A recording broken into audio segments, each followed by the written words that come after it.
ఓం శ్రీమాత్రే నమః. ఓం శ్రీ గురుభ్యో నమః. హరి ఓం. అందరికీ నమస్తే. అందరూ కూడా భగవాన్ అనుగ్రహంతో మనమందరము బాగుండమని వారిని ప్రార్థిస్తూ ఉన్నాను. ఈరోజు నేను మీకు వినిపించే విషయం ఏంటంటే శ్రీమద్దేవి భాగవతంలోని 3వ స్కందంలో 2వ అధ్యాయము దివ్య విమానము. వ్యాసుడు ఇంకా ఇలా అంటూ ఉన్నారు. జన్మేజయ, నువ్వు నన్ను అడిగిన ప్రశ్నే నేను అలా నారదమునిని అడిగాను. దానికి అతడు ఏం చెప్పాడో అదే నీకు చెప్తూ ఉన్నాను, విను. నారదముని ఇలా చెప్పాడు. వ్యాస, ఏం చెప్పమంటావు? పూర్వము నా మనసులోనూ ఇలాంటి సందేహమే కలిగింది. ఒక్క సందేహంతో సరిపోలేదు. సందేహం మీద సందేహము పరంపరగా నన్ను ఉక్కిరిబిక్కిరిగా చేశాయంటే నమ్ము. నిలవలేకపోయాను. తిన్నగా బ్రహ్మలోకానికి వెళ్ళాను. మా తండ్రి గారి అడిగాను. నువ్వు ఇప్పుడు అడిగినట్లే అతన్ని అడిగాను. తండ్రి, ఈ బ్రహ్మాండం ఎలా పుట్టింది? దీనిని ఎవరు సృష్టించారు?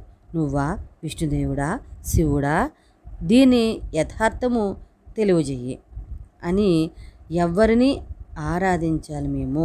అందరికంటే ఉత్తముడైన ఈశ్వరుడెవడు? దుఃఖమయము అసత్యము అయిన భావసముద్రంలో మునిగిపోతున్నానే నేను. సందేహాలతో శాంతి లేకుండా ఉంది నాకు. తీర్థాల వల్ల, దేవాలయాల వల్ల, ఇతర సాధనాల వల్ల మనసు స్థిరపడకుండా ఉంది. పరమతత్వం తెలుసుకుంటేనే కానీ శాంతి ఎలా లభిస్తుంది? చంచలమైన మనసుకి ఏకాగ్రత ఎలా కుదురుతుంది? చెప్పు. ఎవరిని అర్చించాలి, ఎవరిని స్తుతించాలి ఏమీ ఎరగను నేను. నా చిక్కు ప్రశ్న విని బ్రహ్మదేవుడిలా అన్నాడు. కుమారా, గట్టి ప్రశ్నే చేశావు నువ్వు. ఏం చెప్పమంటావు నన్ను? సాక్షాత్తు విష్ణుదేవుడైన నిశ్చితమైన జవాబు చెప్పలేదు దీనికి. సరైన తత్వం తెలిసిన ప్రాణి ఈ ప్రపంచంలో ఎక్కడా లేదు. అయితే విరాగులు, నిరీహులు, మచ్చరం లేని వాళ్ళు అయిన మహాపురుషులు మాత్రం కానగలుగుతారు. పూర్వం ప్రళయకాలంలో స్థావర జంగమాత్మకమైన ప్రాణికోటి యావత్తు నాశనమైపోయింది.